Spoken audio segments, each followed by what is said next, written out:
Del libro Mil formas de aumentar las ventas, del autor Charles B. Roth. Capítulo 8. Formas con las que usted puede ser más interesante a sus clientes. Hay algo que todo vendedor debe ser, si es que de veras quiere ser considerado entre los auténticos profesionales de su ramo. Debe ser interesante, más todavía que cualquier otro hombre. Tiene que ser mucho más interesante para sus clientes porque, como usted sabe, el interés es una de las raíces de las ventas y el hombre que no es interesante no puede ser vendedor. Piense y trate de recordar quiénes de los vendedores que usted ha conocido pueden considerarse estrellas por su categoría. Son interesantes, ¿verdad? No es necesario que sean altos, fornidos o guapos, ni que atraigan como Mauricio Chevalier. Lo que ellos tienen es un algo indefinible que se llama personalidad y que la emanan por todos los poros. Cierto gerente de ventas muy importante siempre ha insistido en ser él personalmente quien tome a los vendedores de su compañía, aun cuando cuenta con uno o dos expertos que gustosos lo harían por él. No es que no les tenga confianza, sino que ellos no saben, tal vez por sus muchos conocimientos técnicos y su experiencia, decir cuál de los solicitantes para un puesto de vendedor reúne las características que busca el jefe. Eso es la facultad de ser interesante. Él quiere solamente a hombres interesantes en su grupo, sobre todo los demás. Puede hacerlos vendedores si logra distinguir en ellos un destello de esa habilidad fundamental para conocer e interesar a otras personas. Para ello, lo que hace es pasar 1 o 2 horas con cada solicitante. No para hablar de negocios, sino para hablar de hombre a hombre, tratando de colocar al solicitante en posición de que pueda ganar, mantener y captar el interés de otra persona, que en este caso es él mismo. ¿Es efectivo el sistema? ¿No he dicho antes que este hombre durante muchos años ha sido uno de los más importantes en su ramo en el país? Su prueba del interés le ha dado muy buenos resultados al obtener a hombres que salen a romper récords de ventas. Ahora, ser interesante no es, como muchas personas pudieran suponer, una de esas cualidades inherentes o hereditarias, tales como el color de los ojos o del pelo.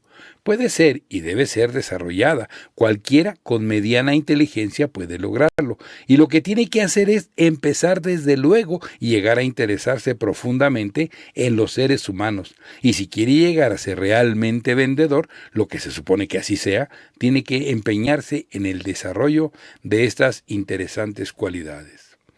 Los planes sencillos que han seguido otros vendedores para hacerse más interesantes y, por supuesto, tener más éxito, forman el presente capítulo y son para que usted los pueda leer y utilizar para su propio beneficio.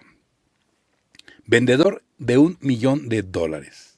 Antes de dedicarse a las ventas, el presidente de una gran compañía de seguros era ingeniero. Los hábitos que se adquieren después de practicar largos años los asuntos exactos de la ingeniería no pueden dejarse atrás de la noche a la mañana. Por eso es que desde el principio este hombre empezó a afincar todo sobre bases matemáticas y, mejor dicho, sobre bases de ingeniería. No hace mucho que llamó al vicepresidente encargado de las ventas de su compañía y le hizo la siguiente pregunta. ¿Podría hacer usted un retrato verbal de lo que es un vendedor de seguros que vende $1 millón? Yo sé lo que usted quiere, pero me temo que no pueda dárselo, respondió el vicepresidente. Sin embargo, creo que puedo proporcionarle una copia heliográfica estructural de las cualidades que debe tener un vendedor de $1 millón. ¿Le sirve eso? Ya lo creo, magnífico. Hágalo en el menor tiempo posible. Como consecuencia de la solicitud, se hizo el cuadro de lo que debe ser un millonario, o sea, el vendedor que llega al millón en ventas. Para el objeto, el vicepresidente acudió a todo individuo de la compañía que tuviera la categoría de millonario, haciéndoles preguntas personales y tratando de puntualizar sus técnicas de ventas. Al terminar, tenía un esquema de las cualidades que debe poseer un vendedor para sobrepasar esa cuota. Tal vez usted no esté en el negocio de venta de seguros, pero no importa que venda usted. Las cualidades que tienen los millonarios en seguros le pueden ayudar a hacer más ventas. Por tanto, permítame que le presente a un vendedor de seguros con categoría de millonario. Es un hombre que entrevista lo mismo a conocidos que a extraños, porque cree que es indispensable que todo vendedor mantenga buen número de nuevos contactos humanos para lograr un monto satisfactorio de negocios. Es una persona que hace un promedio de 7 entrevistas cada día. Hace sus citas con anticipación, la mitad por teléfono y la mitad personalmente. Cree que en los contactos reside el 50% de posibilidades de realizar ventas importantes, que el conocimiento ocupa un 25% de importancia y que el otro 25% es para el esfuerzo. Establece una meta por sí mismo, ya sea para periodos de un año, de un mes o de una semana, y se empeña en alcanzarla. Tenía 29 años cuando entró a vender seguros y en la actualidad lleva 12 años en esa actividad. Fue necesario que transcurrieran los 6 primeros años de ardua labor antes de que pudiera alcanzar la satisfacción de vender $1 millón al año. Tal vez, después de leer cuáles son las cualidades de este fenómeno, usted decida que no lo es tanto, sino que es un tipo común y corriente, más o menos como usted. Y tendrá usted razón.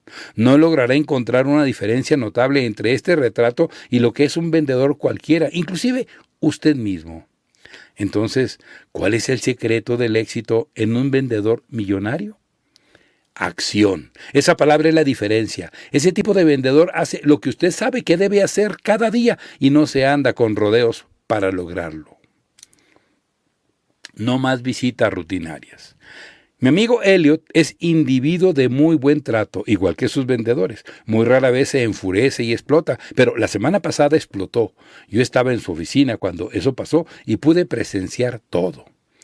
Está leyendo el reporte de cierto vendedor al que de inmediato mandó llamar. Lo que le dijo a ese muchacho no es para repetirlo. El vendedor no tuvo tiempo ni de pronunciar palabra, aun cuando de buena gana lo hubiera hecho. ¿La ofensa?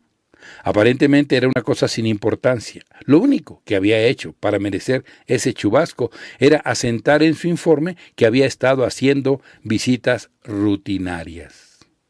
Inmediatamente reunió a todos sus vendedores y en tono airado les dijo: visitas rutinarias. No existe tal cosa. Si las ventas caen en la rutina, se vuelven deficientes. Venta de rutina no es venta. Ustedes deben terminar con la rutina, no solo haciéndola desaparecer de su vocabulario, sino de sus vidas. ¿Qué quiere decir visitas rutinarias? ¿Visitas? ¿Eso quieren decir? Llegan, saludan, pasa el tiempo, hablan de deportes y luego dicen adiós. ¿Llaman a eso una visita de ventas? Escuchen, deben tener siempre algo que decir y que vender a sus clientes cuando los visiten y todavía hacer lo imposible por lograr el pedido. Si caen en el hábito de hacer visitas de rutina, habrán caído también en el hábito de fallar. Una vez que un vendedor ha caído en ese hábito, lo único que siento por él es piedad. Jamás, mientras lo tenga, podrá estar en el camino del éxito. Mientras Elliot hablaba, sentí que la cara se me iba enrojeciendo al igual que la del vendedor que le había provocado la ira. Yo mismo he hecho visitas rutinarias y sospecho que usted también. Buscando fallas, se falla. Estoy seguro de que él hubiera sido uno de los hombres con más éxito en su terreno si hubiera podido sobreponerse a un pequeño hábito, al cual le acompañó toda su vida. Es un hábito común, tanto que tal vez usted lo comparte con él, aún sin conocerlo. Es un hábito contra el cual siempre me he mantenido en guardia. Es el hábito de andar buscando las fallas. Nada era lo suficientemente bueno para ser elogiado por este hombre.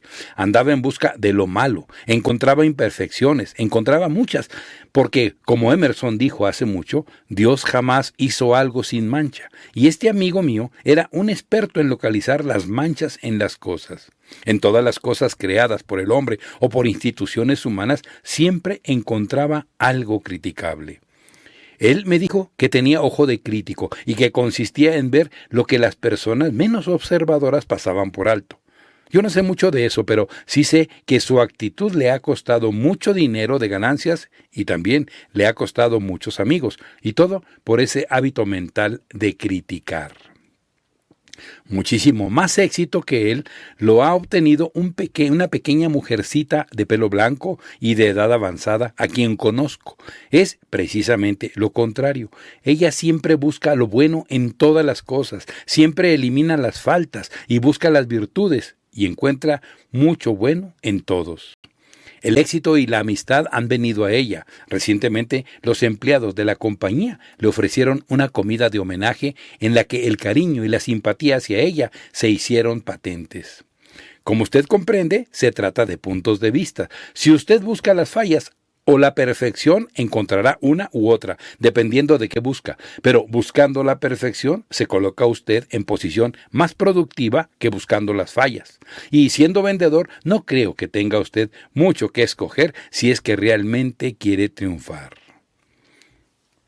¿Cómo solucionar situaciones ridículas? He aquí algunas de las formas más efectivas y probadas para solucionar situaciones difíciles que el vendedor encuentra durante su trabajo. El platicador. Es aquel tipo que habla y que no le deja decir a usted una sola palabra. Con frecuencia es interesante, no tiene caso negarlo, pero él se toma tanto el tiempo de usted que se vuelve un peligro. ¿Cómo manejarlo? Utilice la técnica conocida con el nombre de capear la conversación. Cuando se presente el momento oportuno de una pausa y lógicamente sea conveniente, diga usted algo como esto. Estoy enteramente de acuerdo en que hay una posibilidad de que esto suceda así. Ha resumido usted el asunto perfectamente bien y en forma muy efectiva. Guíe entonces la plática por otros canales que a usted le convengan, por supuesto. Tener que pasar por encima de un comprador. Es una situación verdaderamente difícil porque se corre el riesgo de ofender a la persona que hay que dejar atrás. Pero hay veces que es necesario hacerlo si quiere usted hacer negocio. Lo mejor que se puede hacer es pedir el permiso del individuo que va usted a dejar atrás. Usted deberá decir: quisiera contarle a su asociado, el señor fulano, esta misma historia porque creo que si ambos la conocen, les servirá para tomar una decisión. Tendré mucho gusto en hacer una visita para una cita, ¿de acuerdo? Generalmente la persona acepta. Clientes que solo compran en concurso de postores. Son casos muy difíciles porque aparentemente están eliminando todo factor humano en las ventas y para quienes solamente las cifras tienen la palabra. Pero es el caso que esa situación no es la real, porque con frecuencia la postura más alta es la que se lleva el pedido, si es que se puede lograr que su postura vaya acompañada de la acción de venta. La regla es vender los extras de su proposición, incluyéndose a usted mismo, porque si usted le agrada al comprador, no se detendrá en gastar unos cuantos pesos más para tomar su postura y no la de otros de menor precio.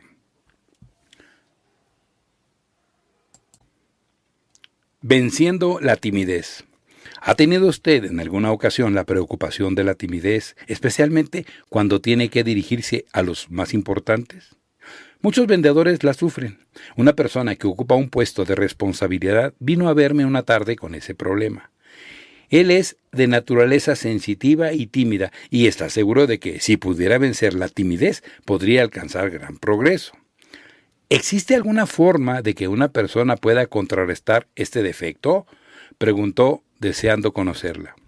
Sí, existe, le contesté convencido. Es una forma muy sencilla. De hecho, es tan sencilla que tal vez a usted le parezca que no es efectiva. Dígame, ¿siente usted timidez con frecuencia? Cuando es presentado a extraños que ocupan alta posición en el mundo social y de negocios. ¿Con frecuencia? Entonces le daré algunas instrucciones. Le dije que eran el resultado de mis propias experiencias, pero tomé la idea del Dr. William M. Marston, un psicólogo reputado quien ha utilizado la idea por años. Esta se basa en que siempre que usted se ha presentado a una persona y que sienta que no puede pensar ni decir palabra alguna porque es usted una persona demasiado consciente de sí misma y tímida, deberá esforzarse por decir la primera palabra que se le venga a la cabeza, no importa cuán tonta o extraña parezca. El doctor Marson lo dijo a una tímida jovencita a quien trataba de enseñar. Posteriormente la presentó a un actor famoso. Era una magnífica oportunidad para que se le hiciera nudo la lengua a la chica y se sintiera miserable. Pero, recordando las instrucciones, se lanzó diciendo lo primero que se le vino a la mente. Dijo: «Tiene usted la corbata torcida. ¿Me permite arreglarla?». El actor rió e hizo un oportuno comentario. El hielo se había roto. La muchacha habló con naturalidad y bien. Una vez que hubo desaparecido esa conciencia de sí misma, y en la actualidad platica con este hombre notable como si hubieran sido compañeros de escuela. Tal vez usted pueda usar la misma técnica en sus entrevistas. Su respaldo invisible. Siempre que un vendedor viene a mí y empieza a quejarse de su zona, de las condiciones que tiene que soportar, de su casa y de otras cosas, le doy la espalda porque mientras esté insatisfecho con el mundo en que vive, no podrá llegar a ser un gran profesionista. No me explico por qué presté atención hace unos días a un muchacho que vino a buscarme para quejarse, pero me alegro de haberlo hecho, pues posteriormente me contó que algunas de las cosas que yo había dicho le habían permitido volver al carril y que también le habían permitido disfrutar de una nueva clase de vida. Me alegro mucho porque de veras lo necesitaba. He aquí la plática que lo transformó. Si estuviera trabajando para una casa que me respaldara, creo que podría desempeñar mi trabajo, dijo. ¿Qué clase de respaldo es el que usted quiere? Bueno, usted sabe, simplemente respaldo. Alguien que se interesara por mí. Cuando uno hace las cosas solo, créame que es más difícil. Pero usted no está solo, le dije. Ningún vendedor lo está. Todo vendedor tiene todo el respaldo que necesita. ¿Qué quiere usted decir?, preguntó asombrado. Entonces le platiqué lo que dijo cierto psicólogo famoso. Atrás de todo vendedor existe algo invisible que es la personalidad. Esta, como el magnetismo, repele o atrae. En ventas se requiere la que atrae. Es la clase de personalidad que la gente desea poseer. Cuando este vendedor comprendió que no estaba solo, que tenía el respaldo de la personalidad, dice que tuvo un nuevo punto de vista que seguramente le llevará a lograr nuevas ventas. Yo también creo que lo logrará porque ahora trabaja con el mejor respaldo que puede tener un vendedor, su personalidad. A propósito, ¿usted también tiene ese mismo respaldo? Cambia de forma, muchacho. El gerente de ventas llamó a su vendedor menos productivo y le dijo: Harry, quiero saber por qué tus ventas andan por los suelos. Harry estaba en la mejor disposición de aprender lo mismo que yo. Si la plática que tuvieron le hizo a Harry tanto bien, es posible que ahora esté a punto de alcanzar algún récord. He estado observando tus ventas. No estás haciendo las cosas como se debe, comentó el jefe. Lo sé. Y sé también el por qué. Dígamelo, yo no lo sé. Está tratando de vender este año usando las técnicas anticuadas que utilizaste en años anteriores. Te estás repitiendo al contar las mismas historias y relatos del año pasado y de siempre, afirmó. ¿Qué clase de carro estás usando? ¿De qué año?, preguntó el jefe al vendedor. El modelo actual, contestó el vendedor. Tu carro es solamente 6 meses anticuado, pero tu técnica tiene una antigüedad de 6 años. ¿Por qué no tienes un carro de hace 10 años? Porque los resultados serán pobres, respondió el vendedor. Pues lo mismo en las ventas, no has cambiado de sistema y estás obteniendo resultados pobres. Si quieres vender, debes cambiar de forma. Te estás produciendo resultados bien pobres. El gerente tenía toda la razón. La plática en las entrevistas, los contactos, la presentación de los productos, todo eso pasa de moda como la maquinaria, y el vendedor que no cambia de modelos también pasa de moda. La enfermedad y las ventas. El jefe de ventas me pasó una lista de nombres desde el otro lado del escritorio. Dale una ojeada a esto, me dijo, al tiempo que me entregaba la hoja. ¿Qué es esto?, le pregunté. ¿Quiénes son? Es la lista de nuestros vendedores que han estado enfermos en la semana, contestó. Son nuestros vendedores débiles. ¿Vendedores débiles? Sí, son aquellos que no han trabajado por enfermedad. ¿Tiene usted una idea de lo que cuesta eso anualmente a nuestra compañía? No tengo la menor idea. Se lo diré, me dijo, y procedió a darme cifras que eran verdaderamente sorprendentes. Este jefe de ventas tiene la creencia de que mientras algunas enfermedades, además de reales, son inevitables, muchas otras son creadas artificiosamente por sus vendedores. Expongo este modo de pensar solamente por lo que pueda servirle a usted.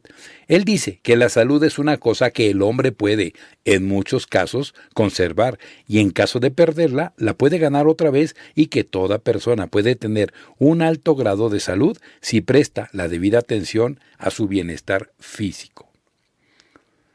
Sin tiempo para leer. Los hombres deben ser juzgados no por el color de la piel, ni por el Dios en el que creen, ni por el vino que beben, tampoco por la forma de pelear, de pecar o de amar, sino por la calidad de sus pensamientos.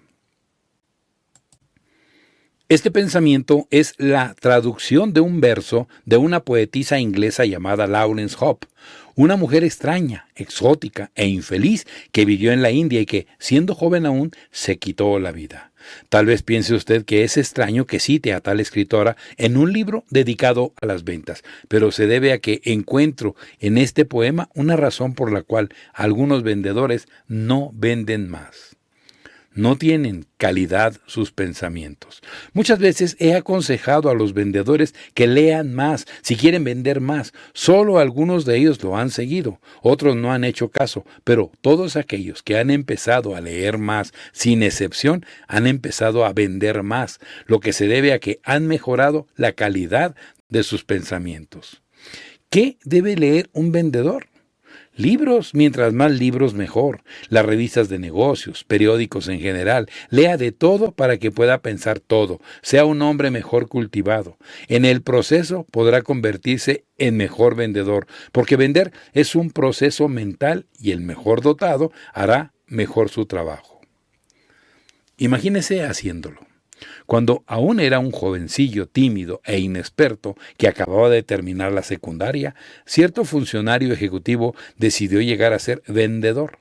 Todos decían que no tenía ni el corazón ni el temperamento para esa actividad, pero él insistió porque pensaba que ninguna otra le podría satisfacer y por eso se decidió por ese arte. Tuvo una carrera meteórica. Desde un puesto muy bajo empezó a subir, rompiendo los récords donde quiera que trabajara. En la actualidad aún sigue a la cabeza y es considerado como el candidato más viable para ocupar la presidencia de una importante casa comercial. Me dijo que la razón de haber podido efectuar esa inmejorable técnica de ventas era que se había imaginado a sí mismo todo lo que haría como vendedor antes de dedicarse a ellas. Cuando aún era un muchacho, me divertía imaginándome situaciones de ventas, siendo yo el actor principal, explicaba a su modo. Me imaginaba capoteando objeciones de los compradores. No había situación que no me lo hubiera imaginado antes de llegar a ser vendedor. El resultado fue que cuando se me presentaron ya era cosa sabida para mí, resuelta con anterioridad. 1 o 2 días después de sostener esta conversación, me encontré con un artículo de una revista sobre Carl Hackl, el científico amante de las aventuras en África. Por lo menos en 2 ocasiones, el señor Hackl había salvado su vida por haberse imaginado con mucha anticipación en esas situaciones de peligro. Se imaginaba qué tenía que hacer si se le venía encima un elefante, y cuando eso sucedió, él supo que era lo que debía hacer. Eso le salvó la vida. También se había imaginado qué haría si un leopardo le atacaba, y unos años más tarde, cuando eso sucedió, pudo resolver la situación librándose de morir en las garras de la fiera. Imagínese usted en situaciones difíciles de venta y cuando se presenten no lo serán tanto. Le parecerán más sencillas en la imaginación. ¿Cómo contar cuentos? Considero que una de las más difíciles ideas para probar las aptitudes y que me parece más interesante y demostrativa es la empleada por el as de los gerentes de ventas de Estados Unidos, Saunders Norville. Norville no utiliza cartas muy complicadas para calificar a los examinados, ni cosas por el estilo. Él tiene su propio sistema y es ridículamente sencillo. Utiliza una prueba del interés. Si esa persona la pasa, Norville asegura que será un vendedor de primera clase. La efectividad de esta prueba se puede medir por el éxito alcanzado por quienes la han pasado y porque Norvel mismo tiene un récord extraordinario como hombre de negocios desde hace varios años. Asegura que el propósito fundamental de un vendedor debe ser captar el interés de otro hombre. A menos que lo haga, no puede realizar ventas. Si logra el interés del cliente, ya puede considerar que tiene el pedido en la bolsa. Por tanto, ser un individuo interesante es la mejor clasificación que se puede tener para ser un buen vendedor. Cuando tenía que someter a consideración a un aspirante a vendedor de su compañía, le invitaba a comer, los dos solos exclusivamente. Norvel hacía preguntas al aspirante sobre sus pasatiempos, su familia. Una vez hechas las preguntas, se echaba atrás y escuchaba. Buscaba saber si el aspirante lograba captar su atención. Si podía, le daba empleo. Si no, buscaba a otro aspirante. Muchos buenos vendedores están interesados solamente en sí mismos, lo cual es una desgracia porque reducen su productividad por ser incapaces de comprender que su primera obligación está en interesar a otros. Todo esto me permite concluir en la siguiente sugestión. Aprenda a contar cuentos en ventas. Escuche a 6 personas contar chistes, una de ellas los dirá con gracia, los demás fallarán. Si puede, comprobará que el que los dijo con gracia es el mejor vendedor de los 6. Un buen cuento, dice J.H. Collins, notable escritor de negocios, debe ir dando golpe tras golpe todo el tiempo. Pruébese usted mismo, ¿golpea o es flojo? Trate de saber cuál es el efecto y si no es el correcto, mejórelo hasta que vaya golpeando. Sea extraordinario. En Detroit, capital de la industria automotriz, había hace unos cuantos años un maravilloso gerente de ventas que había logrado formar 2 o 3 de los equipos de ventas más fuertes del país. Los vendedores entrenados por él tenían un sello especial que les distinguía de los demás. Todos y cada uno de ellos eran buenos vendedores, alertas, vivos, bien informados, inteligentes y capaces. Pero lo más notable que tenían y que los distinguía de los demás vendedores, haciéndolos completamente diferentes, consistía en que cada uno era original y distinto a los demás. Tenían diferentes puntos de vista para buscar ventas, decían cosas diversas y efectuaban su trabajo de distintas maneras a los vendedores de otras compañías. En una palabra, eran extraordinarios. Poco antes de morir, de esto hace unos cuantos meses, oí a este notable funcionario de ventas explicar su sistema. Quiero que todo hombre que trabaje conmigo sea un vendedor excepcional, que haga cosas extraordinarias en ventas, puesto que eso es lo que atrae a los clientes y permite aumentar ganancias. Quiero que eviten frases, gestos o pensamientos que puedan considerarse comunes. Deben ser extraordinarios en todo lo que hagan.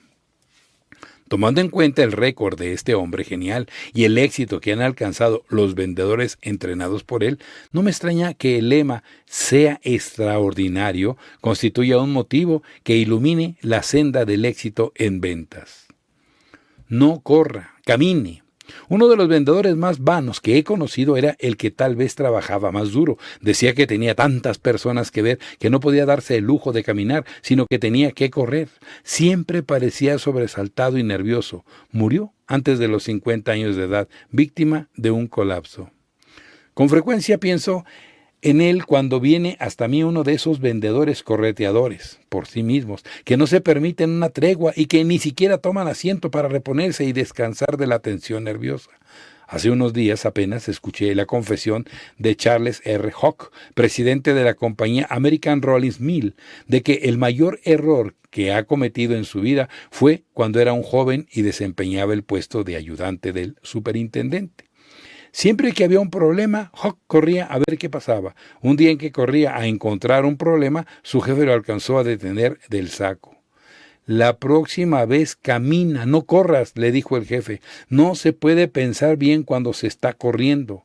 Muchos buenos vendedores que conozco podrían mejorar sus ganancias si en vez de corretear todo el día, caminaran. Entre uno y otro cliente tienen que pensar en lo que van a decir. Un poco de reflexión entre visitas les permitirá obtener resultados en 3 o 4 de las entrevistas que antes fallaban. Un Da Vinci desconocido. Leonardo da Vinci vino de inspiración para que principiáramos a ascender por el camino del éxito, me dijo un ejecutivo de ventas como respuesta a mi pregunta de a qué se debía el extraordinario éxito que había alcanzado la compañía recientemente. ¿Leonardo da Vinci?, exclamé sorprendido. Precisamente él ha sido nuestro faro. Pero si él no era un hombre de negocios, era un artista, un inventor. Si bien fue un hombre de muy diversas aptitudes, mas nunca escuché que hubiera abarcado también el campo de las ventas, le dije. Pues parecerá todo lo extraño que quiera, pero es cierto. Enseguida continuó. ¿Cuál es el peor enemigo que tiene el aumento de ventas? La complacencia. Los vendedores caen en la rutina y se contentan con derivar. Semana tras semana van repitiendo, ven a los mismos prospectos y dicen las mismas cosas, y la consecuencia es que toda la maquinaria del negocio se va para abajo. Los vendedores llegan a acostumbrarse a eso, de tal manera que ya no pueden ver los negocios en otras partes. Nos parecía que no había modo de componer la situación una vez que los vendedores caían en ella, pero Leonardo da Vinci nos dio la clave. Cuénteme cómo fue eso. Sucedió una vez que leía sus apuntes. Son maravillosos.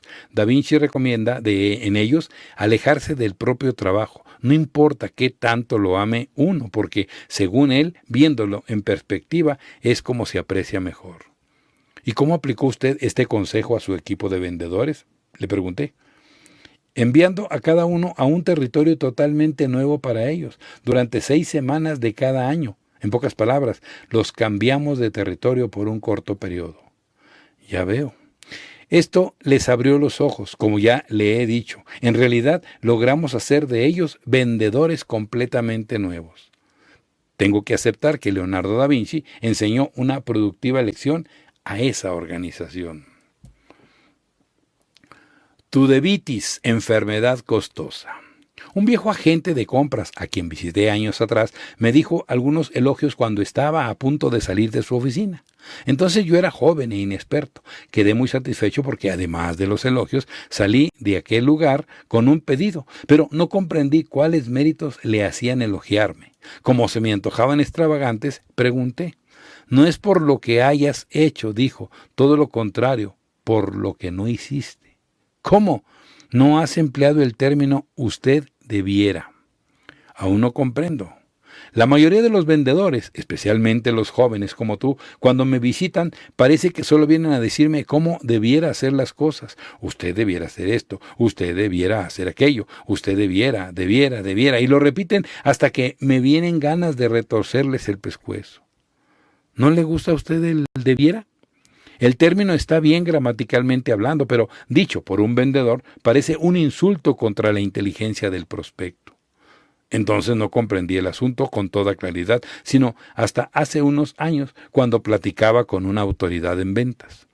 ¿Quiere usted saber cuál es una de las mayores aflicciones de los vendedores?, me preguntó. Es una enfermedad llamada tudevitis, como la designamos nosotros.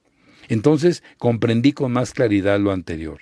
La semana pasada, el gerente de una compañía me retuvo por 3 días para que me ocupara de un joven vendedor suyo, un muchacho que prometía mucho, pero de resultados muy bajos. Durante la primera mañana que platiqué con él, empleó 21 veces el usted debiera con sus clientes.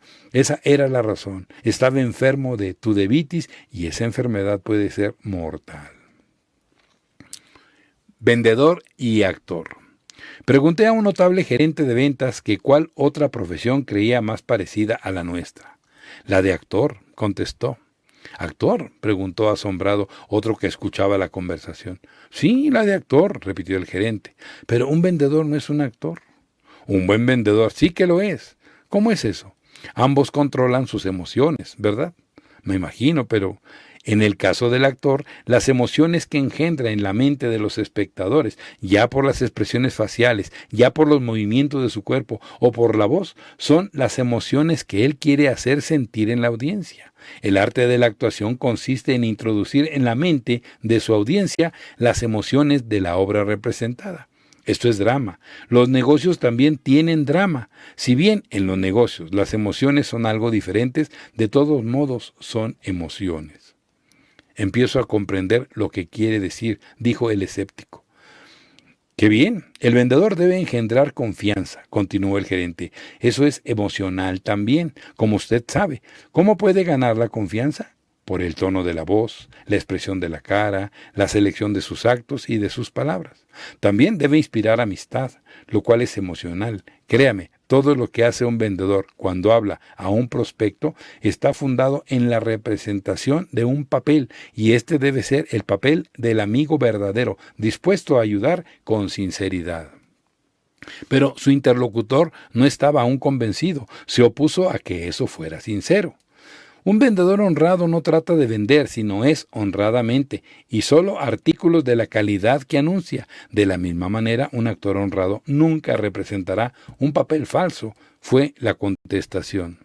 Salimos de la entrevista con algo en la mente para pensar. Persiguiendo hábitos. Un vendedor me dijo que no se había dado cuenta de un error que estaba cometiendo hasta que escuchó a otro vendedor cometerlo. Entonces, arrepentido y avergonzado, resolvió poner más cuidado para no volver a ser víctima de ese hábito mientras viviera. Creí al principio que se refería a una falta contra la moral o algo por el estilo, pero después me explicó que su error consistía en repetir la misma frase una y otra vez en sus conversaciones de vendedor. Tal vez esto no le parezca importante, me dijo. Pues sí me parece importante, le contesté. Dígame cómo pudo lograr deshacerse de ese hábito.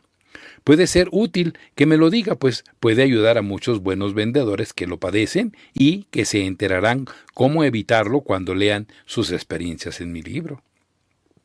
Me dijo que se había dado cuenta de que usaban los clichés como se da en llamar a frases hechas y que el más constante era decir «si fuera tan amable». Había hecho del «si fuera tan amable» una frase inseparable de lo que decía en las conversaciones. Esto debió haber sido molesto y estúpido para sus clientes, según supuso. Entonces empezó a oírse hablar y dice que fue toda una revelación escucharse decir «si fuera tan amable», una y otra vez. Así decidió cortarse la muletilla, lo cual le tomó varias semanas de disciplina antes de lograrlo y todavía después se le escapa de vez en cuando. ¿Le sirvió de algo para sus ventas? Algo sirvió, me dijo. Algo de lo que logré fue hacerme más aceptable a mis clientes. Ya había notado antes que estos parecían no fijarse en lo que les decía. Ahora me prestan atención. Lo bueno es que todo vendedor se preocupe por descubrir las muletillas de su hablar y desde luego le recomiendo este ejercicio. Pero claro que usted también usa muletillas y frases de cajón. Las más comunes entre los vendedores son «¿me permite decirle?». Usted ya lo sabe. No obstante, yo diría, lo más probable es que, y otras tantas más. Estúdiese por un solo día y si encuentra que lleva consigo esas pequeñas frases parásitas, deséchelas, son una rémora para usted. Todo para todos. Un vendedor de Chicago, quien recientemente falleció, le contó a un amigo íntimo 1 o 2 semanas antes de morir que él había gozado siempre de su profesión de vendedor porque le había permitido ser diferentes personas a la vez. ¿Qué quieres decir?, le preguntó el amigo. Quiero decir que tuve que ser de distintas formas para mis prospectos y que haciéndolo llegué a ser un individuo mucho más cultivado que si me hubiera dedicado a otra cosa. Su amigo aún no comprendía. Tú sabes que un vendedor triunfa en proporción al número de personas a las que agrada y satisface, continuó el vendedor. De acuerdo. Si estás interesado en aquello que interesa a una persona, tú le agradas, ¿no es así? Sí. Yo siempre traté de agradar a mis clientes y para eso me informaba de las cosas que ellos deseaban oír. No hubiera sido posible que yo fuera a verlos y que me mostrara ignorante y tonto y que, por otra parte, tratara de agradarlos. Claro que no hubiera sido posible. Uno de mis mejores clientes era un cultivador de dalias. Me pasé todo un invierno leyendo libros sobre dalias y así pude discutir con él inteligentemente y estoy seguro de que eso le agradaba. Ya comprendo. Otro era un astrónomo aficionado. Estudié esa ciencia y de esa manera pude llegar a ser mucho más aceptable por mi cliente. Pero durante el proceso de conocer algo de mis clientes, desarrollé un amplísimo campo de pasatiempos fascinantes. No cambiaría mi vida por otra, dijo finalmente. He aquí un buen consejo para usted y también una advertencia. Asegúrese de no mostrar su escaso conocimiento en algo. No haga lo que aquel vendedor que fue a visitarme a mi oficina. En uno de los rincones estaba un rifle de los que se cargan por el cañón, que un amigo mío había dejado. Lo vio aquel y los ojos le brillaron al encontrar un punto de contacto con el prospecto. Ya he dicho que era un rifle de los que se cargan por la boca del cañón, pero el vendedor dijo: veo que le gusta cazar patos. ¿Sí? A mí también. Ah, sí. Sí, y tengo un rifle automático igual al que tiene en ese rincón. No me diga. Son rifles muy potentes, ¿no le parece? Pues el mío sí lo es. A propósito, ¿necesita algo de imprenta hoy? No. Su cuerpo habla.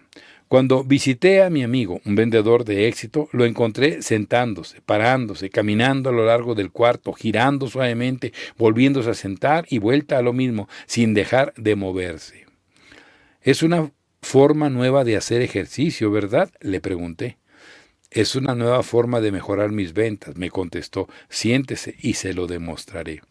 Me explicó que se estaba preparando para una entrevista de ventas muy importante y quería que el contacto fuera correcto y lo mejor posible para convencer a su prospecto. Por eso estaba fortaleciendo ciertas partes del cuerpo y además su voz. Muchos vendedores no se dan cuenta de que destruyen todo poder de convicción de sus palabras con una postura y con acciones descuidadas e inconvenientes. Me dijo: usted puede llegar a proyectar su personalidad en sus palabras, practicando la acción física. La acción da más fuerza a los relatos que las mismas palabras. Toda mi vida he practicado el énfasis físico. Creo que me ha servido bastante para lograr que mis relatos de ventas adquieran vida, movimiento y agilidad. Por supuesto que lo que dice mi amigo no es nada nuevo, pero es algo que es necesario repetir, insistir, practicar otra vez y utilizar por parte de todos los que nos dedicamos a las ventas. Comparta todo, menos los problemas. Muy pocos hombres, entre los que conozco, han tenido que sobrellevar la carga que soportaba uno que conocí en Indianápolis. Parecía ser del tipo de personas a los que le sucede todo lo malo que pueda suceder: fracaso, problemas domésticos, quiebra, desgracia, enfermedades. Todo le sucedía en forma ininterrumpida. Pero, a pesar de todo eso, se mostraba confiado, sereno, animado, cuando se dirigía a su diario trabajo. En una ocasión le dije que estaba maravillado de cómo podía mostrarse tan optimista con esa tremenda carga que soportaba. Le diré la causa, me dijo. Y lo que me expuso me ha ayudado tanto a través de los años que creo conveniente decírselo, pues tal vez a usted también le resultará provechoso. Es un modo filosófico de ver las cosas que necesita tener todo vendedor, especialmente en esta época. Mi regla consiste en compartir todo con mis clientes, excepto mis problemas. Eso los dejo para mí. Comparto la amistad y también las ideas constructivas. Comparto las buenas nuevas, las que causan alegrías, pero me reservo mis dolores y pesares exclusivamente para mí. Observé durante muchos años a este individuo, tanto en sus épocas de buena suerte como en sus momentos de desgracia. Era siempre el mismo, siempre animoso, siempre esperanzado y sereno. Con frecuencia me enteré de que no tenía dinero suficiente para los gastos de su hogar, pero nunca permitió que lo supieran sus clientes. Un hombre así no puede permanecer mucho tiempo en mala situación. A los pocos años se encontraba al frente de un negocio en plena prosperidad. Vino la guerra y con ella los problemas, vinieron también los ajustes, pero él siguió su sistema de vida y nunca le escuché criticar la mala suerte, la guerra o cualquier cosa a la cual se pudiera achacar la empeorada situación de los negocios. Prefiero hacer negocios con Chase antes que con cualquier otro, me decía hace poco uno de sus clientes. Es la única persona en el país que no tiene problemas.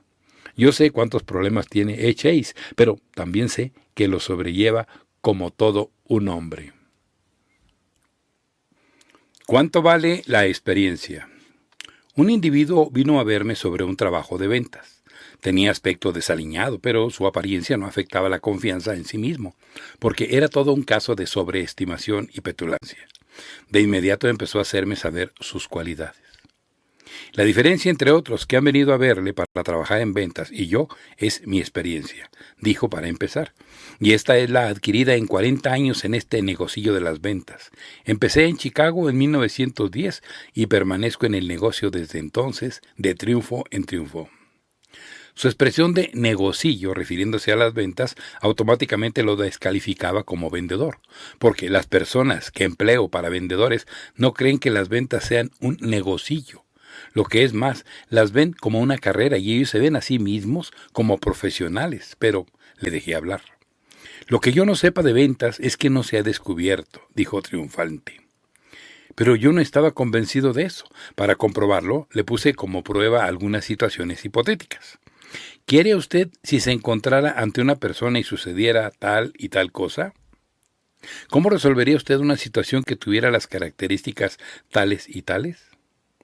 Como me supuse, tenía la experiencia inherente a sus muchos años en las ventas, pero no había logrado obtener provecho de ella. Hay diferencia entre haber tenido experiencia y tener experiencia. Cualquiera que pueda vivir bastante tiempo podrá acumular un buen grado de experiencia, pero solo un pequeño porcentaje de seres humanos habrá sacado provecho de ella. La forma de obtener provecho de la experiencia es sencilla: analizarla e interpretarla. Una de las mejores personas con quien he trabajado me dijo en una ocasión: cuando algo te suceda en tu vida de vendedor, ya sea bueno o malo, detente por un minuto y analiza cómo y por qué sucedió. No continúes a ciegas, sin aprender de las experiencias. Analízalas, interprétalas, clasifícalas, saca provecho. Es la única manera que conozco de progresar. Aprenda a hablar. Su presentación fue la primera. Había tenido todo: ingenio, sabiduría, convicción, sinceridad. Además, todo lo que había dicho sobre sus servicios le había salido con fluidez, como el vapor que se deja escapar suavemente. Antes de 15 minutos ya había logrado que le comprara. Pero el cliente para quien yo trabajaba en la búsqueda del producto tenía una junta directiva con 7 personas a quienes había que convencer antes de que pudiéramos dar un pedido. Por tanto, concerté una cita para la mañana siguiente entre el vendedor, las 7 personas y yo, para que hiciera su oferta. Ahora, que es más bien diferente hablar a un solo hombre que hacerlo a 8. No pudo obtener el pedido. Me dio pena por él porque desconocía las reglas elementales de hablar en público. La manera de aprender a hablar en público es captando la atención del grupo.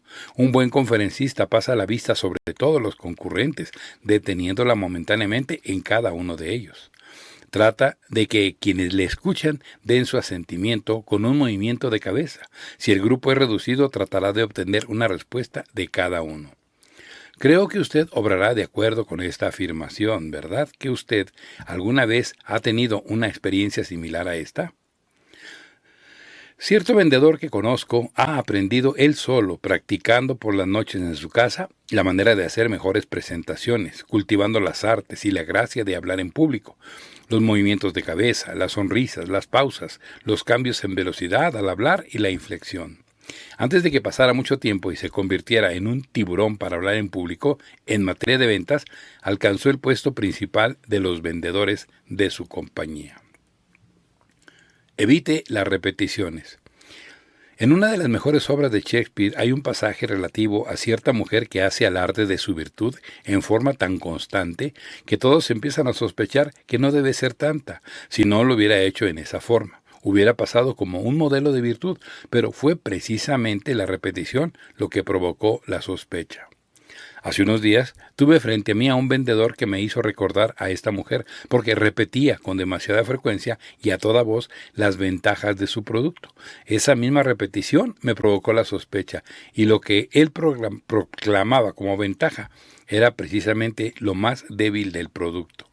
No le compré por ese temor que me invadió. Si el vendedor no hubiera hecho otra cosa que mencionarlo, especialmente en forma casual, le hubiera comprado. De hecho, estaba dispuesto a comprarle. Todos sabemos que la repetición es una de las armas más poderosas en ventas, cuando se usa apropiadamente. Usándola en forma inadecuada es un arma incierta y aventurada. La repetición tiene 2 peligros. El primero ya lo he mencionado, o sea, que la repetición frecuente y constante puede ser causa de que se infiera la debilidad. El segundo puede llevar a un verdadero desastre y al que la repetición puede divertir o aburrir al comprador.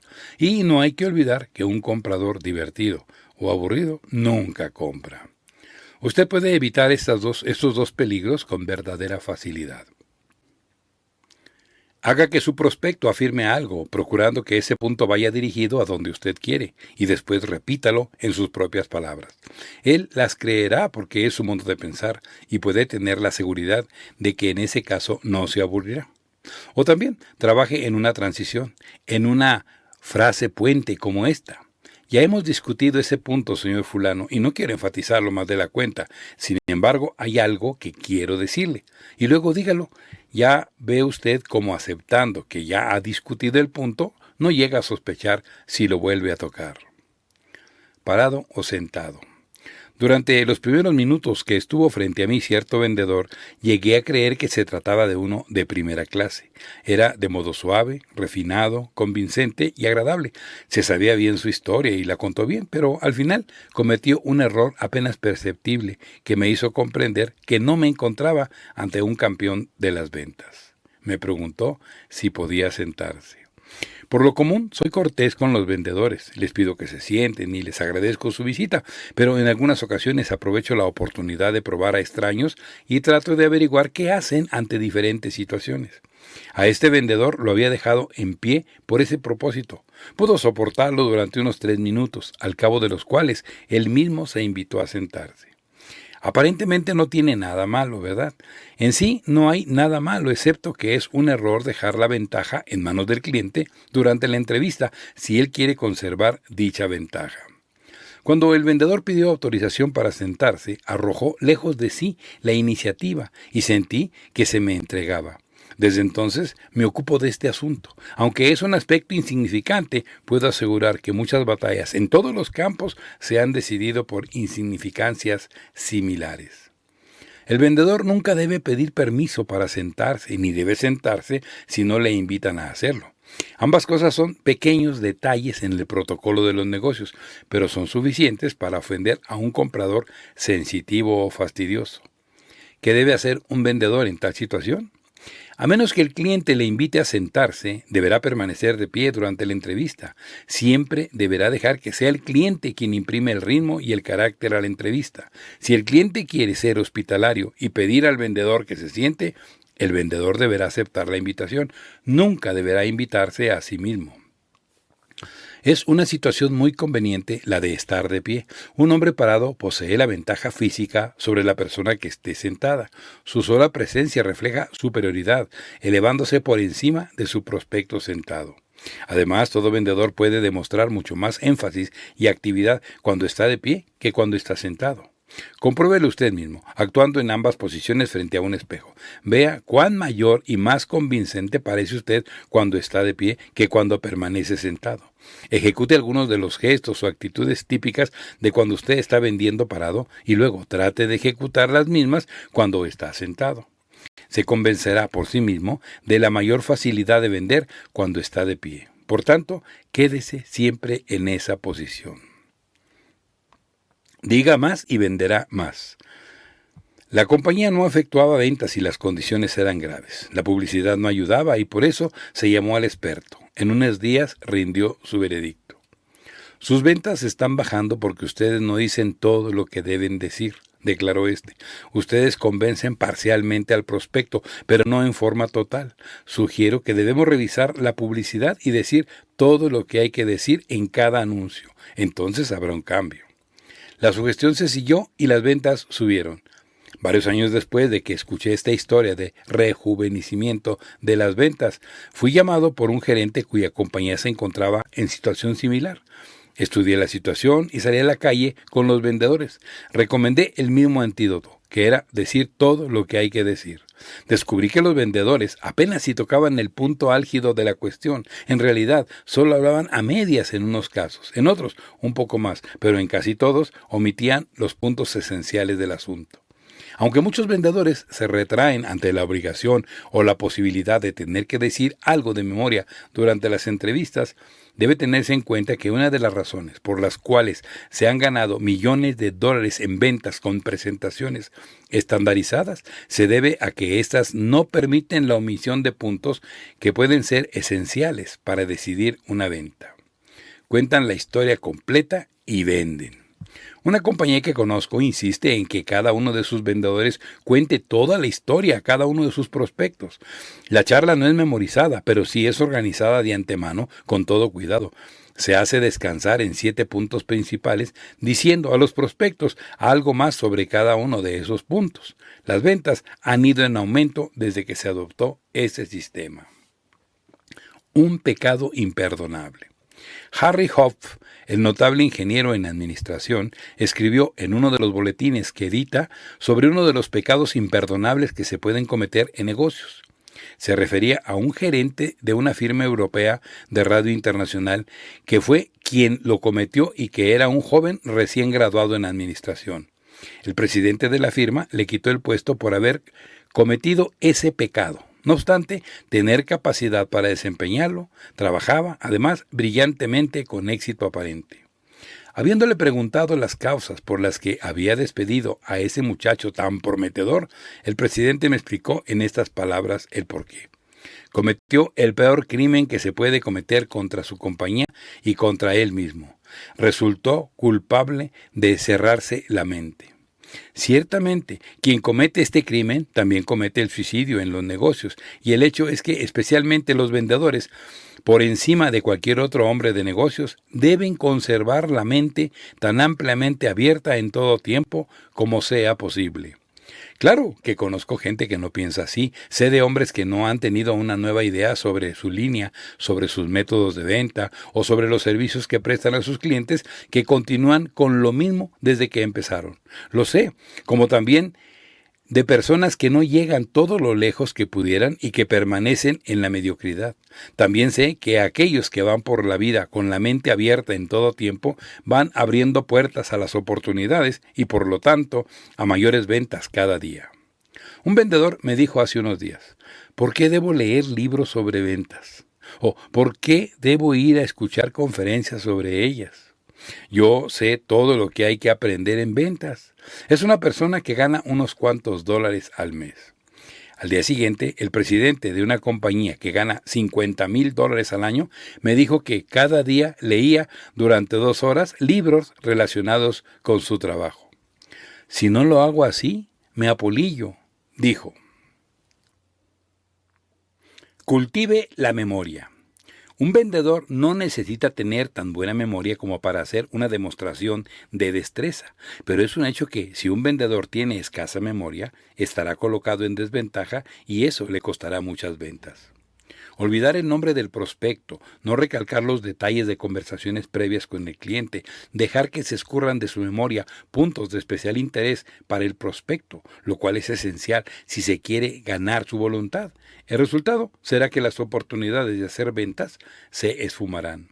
Algunos vendedores dicen que ellos tienen mala memoria o, como dice cierto escritor, un sedazo por memoria, y que aún habiéndole tratado no han podido desarrollarla. La memoria puede ser cultivada, al igual que los músculos o una célula del cerebro. Estas, como usted sabe, cuando son entrenadas para efectuar determinado trabajo, requieren de cierto tiempo de aprendizaje antes de que ese trabajo se convierta en hábito. Y ese es el secreto para desarrollar la memoria, crearse el hábito de recordar cosas. ¿Cómo? Es sencillo en verdad. Cada día emplee unos momentos en recordar al detalle algo que haya sucedido el día anterior. Lo que tiene que recordar deben ser cosas intrascendentes. Recuerde qué fue lo que desayunó, cuál fue el comentario de su amigo y vecino sobre el encabezado de los periódicos o en fin, cualquier cosa. Hágalo con frecuencia y recordar se volverá habitual. Y he ahí que usted, el de la memoria inválida, el que se quedaba siempre atrás por no recordar las cosas oportunamente, se da cuenta de pronto que su memoria es excepcional, como igualmente excepcionales serán sus ventas. Memoria y ventas van de la mano. Buena memoria traerá buenas ventas. Maneras que venden. Una vez Tuve empleado a un vendedor que tenía todo lo necesario para triunfar en forma extraordinaria, excepto una cosa: buenas maneras. No tenía la menor idea de los principios que gobiernan el trato placentero y respetable de una persona en los negocios. Como resultado, hizo malas cosas para él mismo, para la compañía y para mí. Tuve que despedirlo, y confieso que lo hice con cierta pena, porque era un hombre muy capaz en cualquier otro aspecto, pero estaba convencido que él no tenía cabida en las ventas, porque éstas requieren un estricto protocolo en las maneras y la conducta entre vendedor y comprador. Este hombre tenía, por ejemplo, este hábito desilusionante: leía los papeles y cartas que había sobre el escritorio de su cliente, torciendo y estirando el cuello al máximo para poder leer mejor. Esto disgustaba tremendamente al prospecto, que en ocasiones explotaba en insultos y lo despedía enérgicamente. Era, además, un hombre de considerable firmeza. Podía meterse en aquellos lugares en donde los más hábiles vendedores habían titubeado. No obstante, lo repetido de los golpes que recibía por sus malos hábitos, se mantenía firme en su modo de ser, siendo casi imposible que comprendiera el mal que cometía. Era una persona segura de sí misma, lo que es bueno, pero era también una persona que hablaba muy fuerte, lo que es malo. He encontrado que son muchos los vendedores que tienen estas maneras, y aunque me disgusta hacer estos cargos, lo hago por considerarlos necesarios. Hace unos días un vendedor descubrió un pisapapeles en mi escritorio. Lo tomó y se puso a examinarlo. Me molestó que lo hiciera, y pensando después en ello, deduje que, si bien había sido una cosa insignificante, había sido suficiente para que no le comprara. Ideas sonrientes. El dueño de una tienda, amigo mío, estaba sonriendo cuando me detuve en su establecimiento, camino de mi hogar. Le pregunté si había tenido un buen día, lo cual sabía que no era muy posible porque todo el día había llovido, y como usted sabe, la lluvia aleja las ventas en los comercios. Me ha ido muy bien hoy, pero no como comerciante, me contestó. Me ha ido bien como ser humano. Entonces me hizo el siguiente relato. Hoy por la mañana entró en la tienda una joven mujer para encontrarse que yo estaba de mal humor y hasta descortés. Estaba a punto de decirle a la mujer: ¿no es un día miserable el de hoy? Pero la joven me desconcertó porque abrió el fuego con las palabras siguientes: Muy buenos días, señor. Qué hermosa mañana tenemos, ¿verdad? Y como ustedes se imaginan, ese saludo me dio algo que no me hubiera proporcionado una venta de $150 en el día. Fue una inyección de optimismo. Pasará mucho tiempo antes de que vuelva a pensar en quejarme del tiempo o de otra cosa.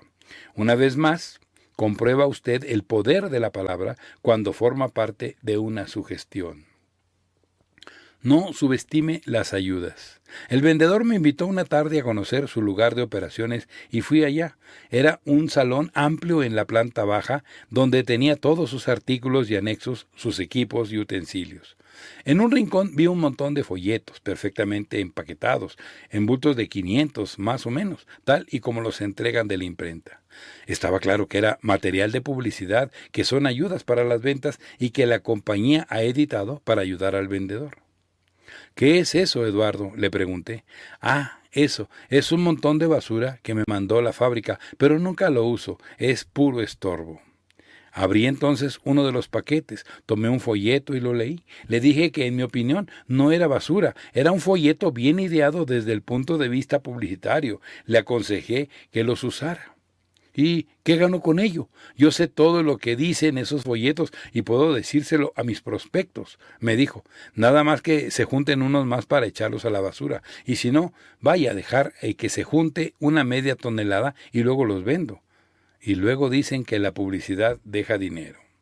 La publicidad no dejará un centavo jamás a este vendedor o a ningún otro que piense como él. La verdad es que mientras un vendedor ignore la utilidad de estas ayudas, que son asistentes silenciosos del vendedor, estará desperdiciando una de las mejores oportunidades de aumentar sus ventas y sus ingresos.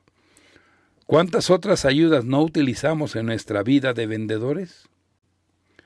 Dígalo en forma adecuada.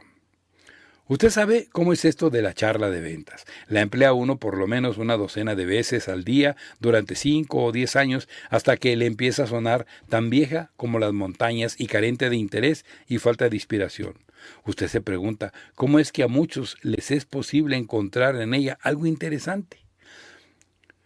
Cuando usted ha llegado a este punto, se encuentra en peligro porque entonces se verá tentado a improvisar y a recurrir a nuevas modalidades. Tal vez esté usted también tentado a desechar uno o dos de los pilares básicos de su charla. ¿Por qué repetir eso? Se pregunta usted mismo. Todo mundo lo sabe y se coloca usted en el momento de desear la eliminación de gran parte de su charla. He dicho que si usted llega a ese punto, se encuentra en peligro y con eso quiero decir que tal vez en su intento por encontrar algo nuevo, esté usted cortando de su plática aquello que es indispensable para vender. Esto fue lo que le sucedió a un amigo mío.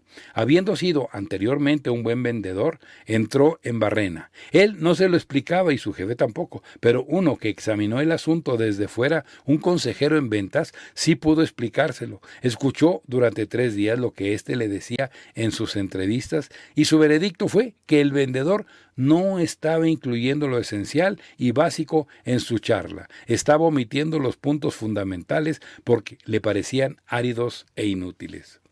Uno de los argumentos más fuertes para defender la charla organizada de antemano y aún memorizada es que permite que el vendedor toque todos los puntos básicos del tema de ventas. Cuando este amigo mío reorganizó su charla, fundándola en 5 puntos esenciales y tomó las providencias necesarias para no omitirlos, empezaron a incrementar sus ganancias.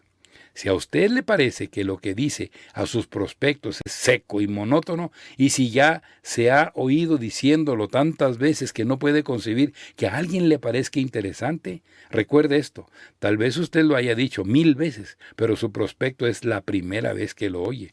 Tal vez sea tan excitante y le parezca tan novedoso como una película de naves interestelares. No lo prive de esa posibilidad por ver a cosa suya, recortando su charla. Cuéntele completa la historia y obtenga el beneficio deseado. Aprenda lo que ellos quieren. Una persona acababa de obtener un importante contrato que le había llevado varios meses de hábil y complicada labor en numerosas entrevistas con sus prospectos. Su jefe le mandó llamar para que me expusiera cómo había logrado obtener y llevar a cabo ese trabajo tan intrincado. Lo hice considerando que el lado humano de las ventas debe ser mi más importante responsabilidad, me dijo. ¿Qué quiere usted decir? En ventas de este tipo es muy fácil ofender al cliente, empezó explicándome. Comprendí que si los ofendía o los desilusionaba, mi causa estaría perdida. Por eso tuve que hacer un estudio especialmente detallado del aspecto humano de cada uno de mis clientes y el resultado fue favorable. Hacer el estudio del aspecto humano, según lo comprobó, no solamente era difícil, sino extraordinariamente interesante. Cada persona a la que se le habla tiene sus preferencias y sus repugnancias, sus esperanzas y sus aspiraciones. Siguió diciendo, cuando usted visita a una persona 1 o 2 veces al año, incluso una vez al mes, usted no pasa de conocer la corteza de su vida. Podrá preguntarle por su esposa, sus hijos, sus promedios en el golf, pero ¿realmente conoce la vida de ese hombre?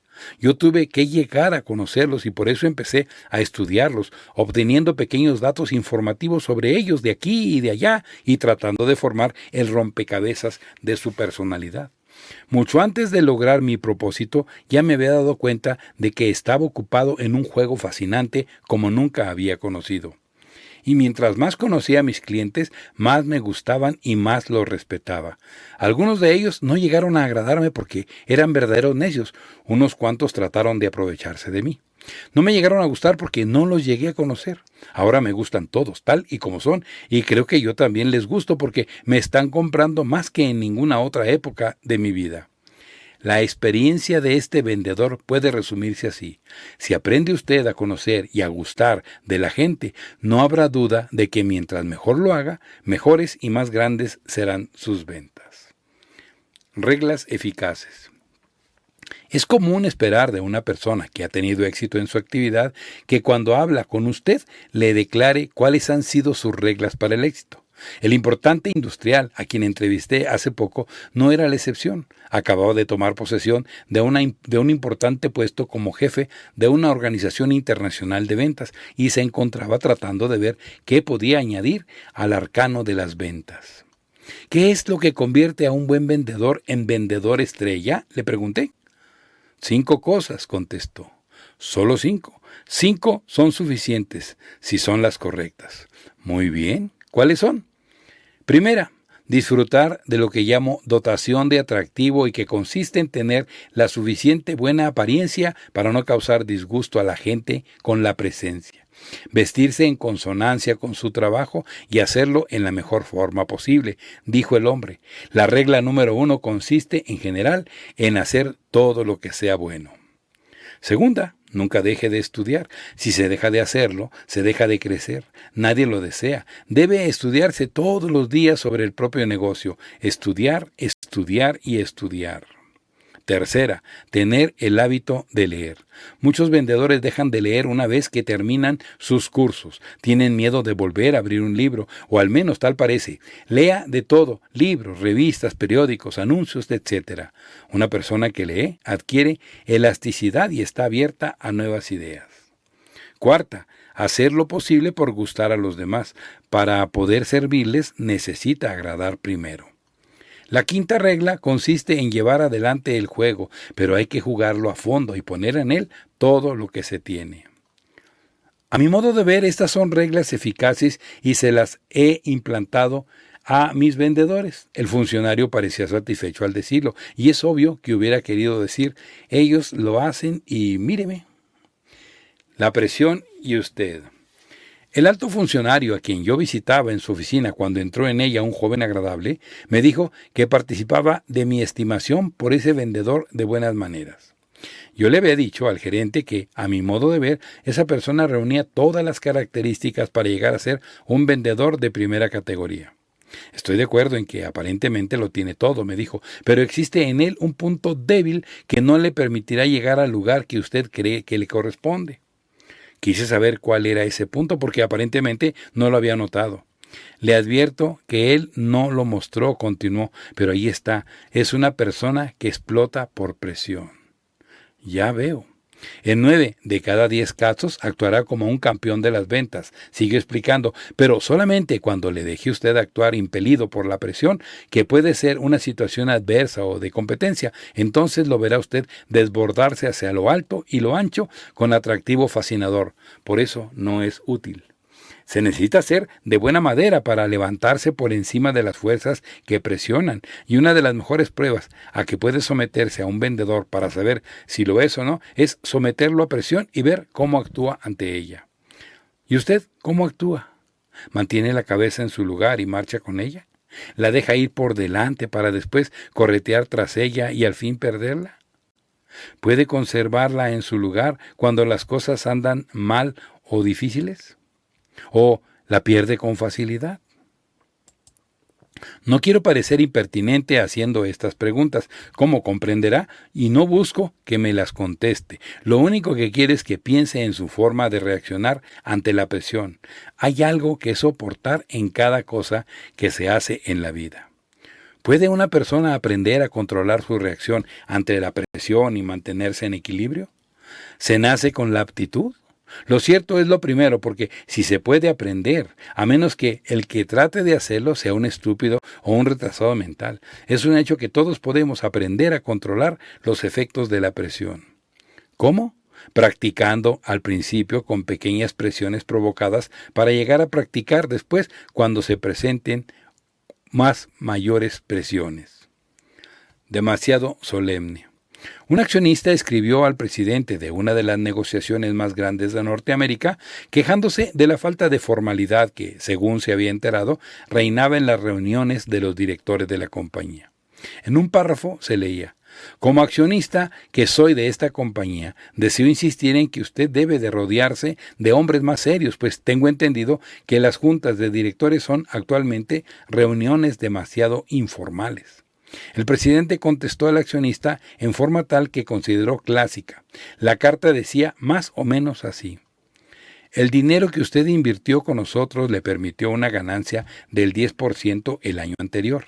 Tenga la certeza de que procuraré establecer la seriedad en las caras de nuestros directores, cuando esté convencido de que con eso las utilidades sean del 15%. Hasta entonces, considero que el buen humor en nuestros asuntos es necesario y así lo quiero, porque estoy seguro que eso deja utilidades. Existen en todo vendedor una cantidad insospechada de buen humor, mucha más de la que cada quien se imagina tener, pues él infunde estados de ánimo que pueden llegar a alentar a sus prospectos y brindarles un buen trato de felicidad. Si el vendedor está deprimido, desanimado o malhumorado, pero se preocupa por ser un hombre diferente, optimista y confiado en su futuro, se sorprenderá de los muchos prospectos que encontrará en el curso del día.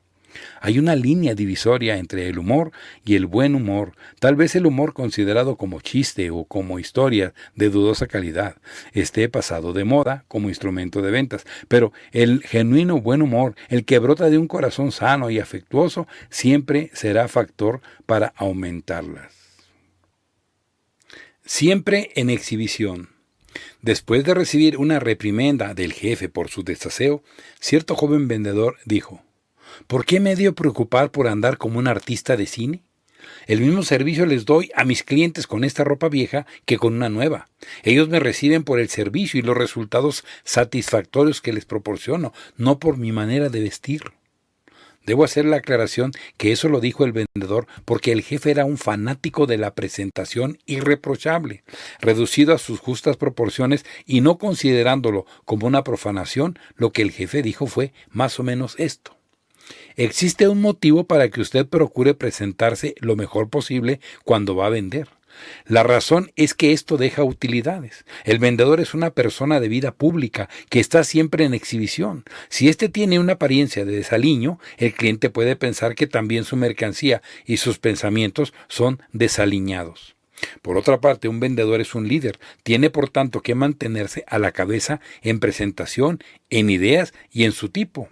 Finalmente, dará mejor impresión a otros si logra mejorar su presentación.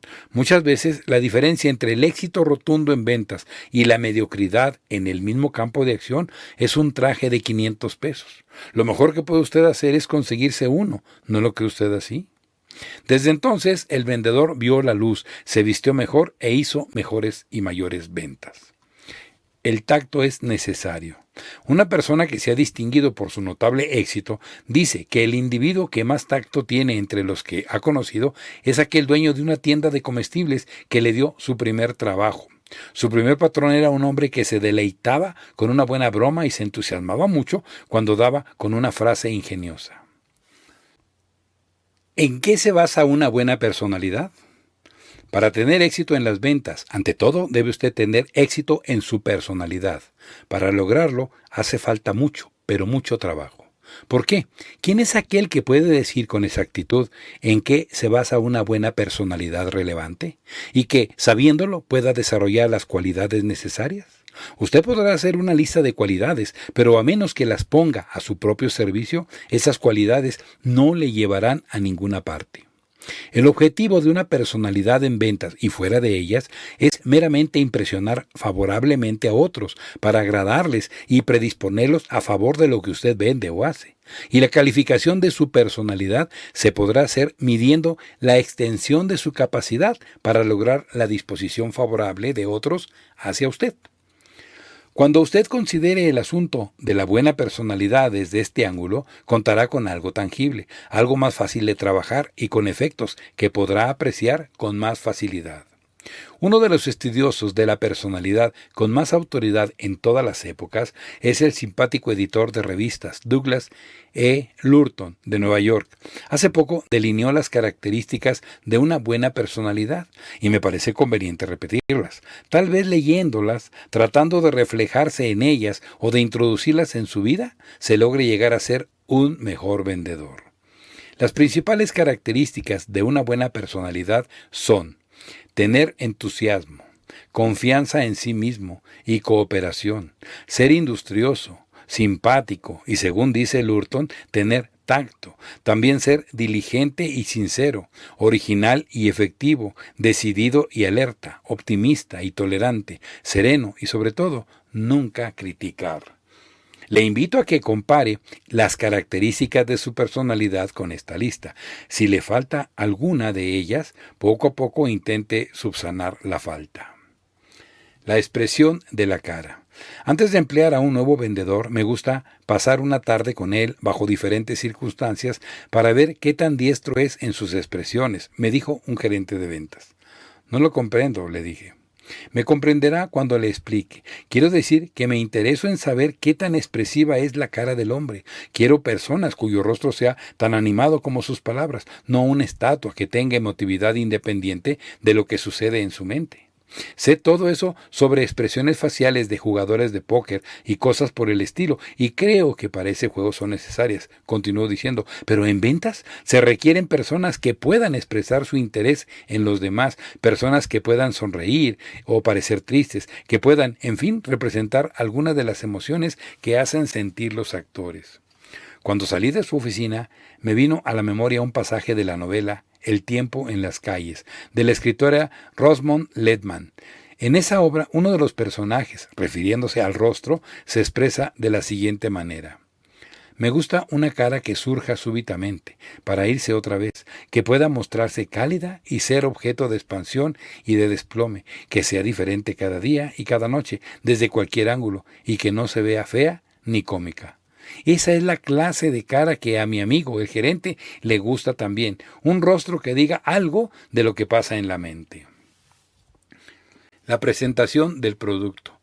Le apuesto a que si usted oye hablar al vendedor término medio, estará de acuerdo conmigo en que es el hombre más tonto del universo, me dijo cierto comprador importante. Claro que no estaba de acuerdo con él.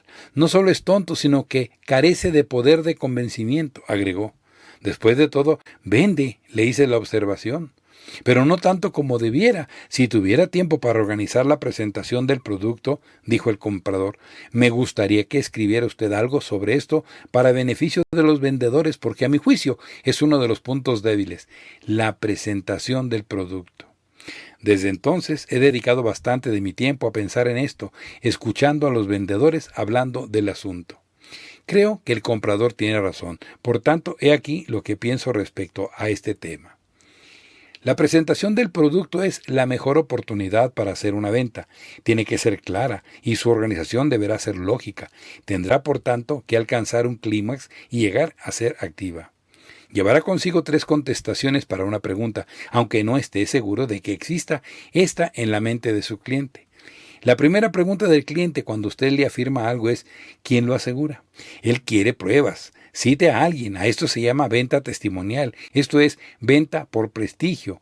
Da autoridad a lo que se dice. Luego pregunta ¿quién ha hecho antes lo que quiere que yo haga? El cliente quiere saber que otros en su posición y con problemas similares lo resolvieron en la forma que usted le propone. Dele una lista de testigos. Cite autoridades. Más pruebas es lo que quiere. Finalmente preguntará, ¿y qué gano con ello? Ese cliente está entonces dominado por el interés en sí mismo. Quiere saber qué va a ganar con ese trato. Dígaselo, haga que comprenda con claridad cada ventaja. Dirija las contestaciones a estas 3 preguntas con suavidad, encaminándolas hacia una charla de interés. Toque todas las bases, poniendo especial interés en aquello que pueda convencer a su prospecto. Procure que una eficaz presentación del producto aumente sus ventas. Más ventas con mejores cartas. Mientras que tenga que decir algo a un cliente, la cosa está bien, pero cuando se trata de escribirle una carta, la cosa es bastante difícil para lograr algo medianamente aceptable. Han sido muchos los vendedores que me han dicho lo anterior, cuando saben que he llegado a alcanzar cierto éxito como escritor de cartas de negocios. Parecen como si pensaran que estoy dotado de mágicos poderes. Nada de eso. Cualquiera puede aprender a hacerlo en corto tiempo y todo vendedor que aprenda a hacerlo mejorará en su profesión. El hecho es que existe gran oportunidad de hacer negocio utilizando la correspondencia si se sabe cómo utilizarla. Mi consejo es este. Primero, lea toda carta de negocios que llegue a sus manos. Extraiga de ellas los buenos aspectos y aprenda cómo escriben los profesionales al tratar los puntos básicos. Luego, practique. Cuando lo haga, siga las reglas a continuación. Inciso A. Utilice el menor número de palabras que pueda. No repita, no vuelva a tocar un punto ya sentado. Inciso B. Utilice palabras que añadan colorido y vida, poniendo especial atención en los verbos, que son palabras que denotan acción. Inciso C. Escriba frases cortas, son más fáciles de entender y de recordar. Inciso D. Ante todo, sea educado y cortés. Adquiera el hábito de enviar unas cuantas cartas cada día. Es como tener un ayudante vendedor que nos ayuda a lograr ventas. Muchas gracias.